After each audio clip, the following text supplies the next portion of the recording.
Welcome. My name is Doug Levine, and I'm the Director over Talent Acquisition, Compensation, and Benefit Services. This module is an introduction to compensation.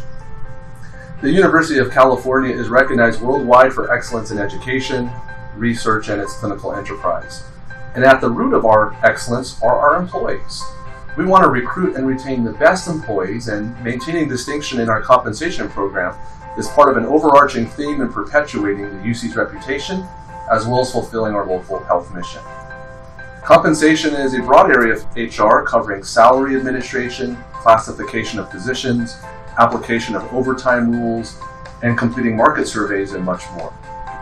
Our compensation provides consulting services to management on formal and informal job reviews, writing and revising job descriptions, assisting with departmental organizational changes, advising on how classification decisions may impact the department, and assisting the department with interpretation of compensation policies. As a new manager, it is important to understand that within the University of California system, compensation is heavily regulated. The majority of our employees are represented by unions, which means that it's outlined and governed by our collective bargaining agreements. For employees that are not represented by a union, compensation actions are governed by UC-wide staff personnel policies. Let's briefly review the three most common compensation-related actions: equities, reclassifications, and stipends. We'll start with equities. An equity adjustment is an increase to an employee's base salary outside of the normal merit increase or a wage adjustment that was negotiated per a collective bargaining agreement. There are many reasons why an equity adjustment would be appropriate. These reasons include internal inequity.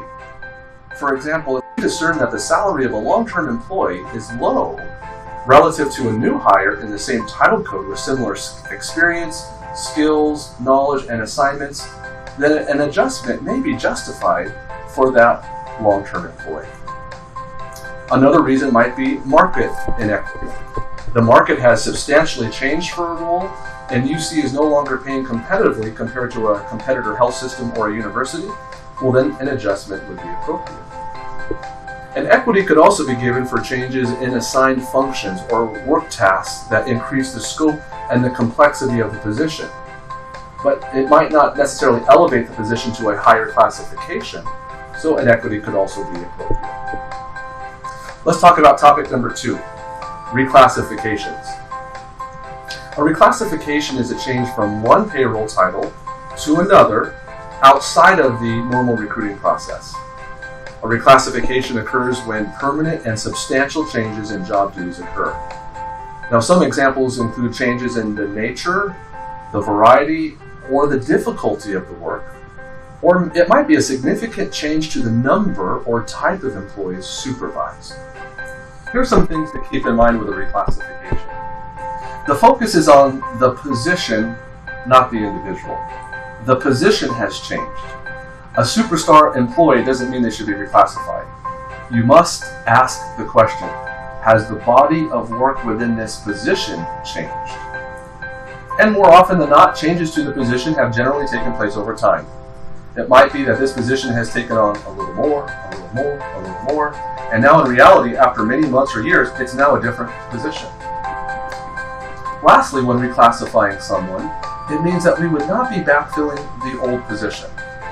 For example, if I personally am in what might be described as a level 2 position within a particular job family, and you as my manager would like to reclassify my position to a level 3, we, HR, will not do it if the old level 2 position is being backfilled. Rather, you would most likely then have to post a position for me to apply. This would ensure equal opportunity. The compensation as well as the talent acquisition team are available to consult with you to discuss the best way to proceed. Let's discuss our third topic, stipends. Stipends are a method of compensation used to recognize individuals for temporarily performing responsibilities beyond their normal duties as outlined in their job description. This could be the result of filling in for a vacant position, or assisting with a higher level position, or other significant additional duties which are not part of the employee's regular position. Stipends are temporary in nature and generally would not last more than a few months. We understand that compensation within the UC environment can be complicated and confusing, and that is why we are here to help. Please visit the HHR website to learn more about the items mentioned in this video, attend one of our specialized trainings, or open a consultation case with any questions you may have. We are here to serve you as leaders of our organization.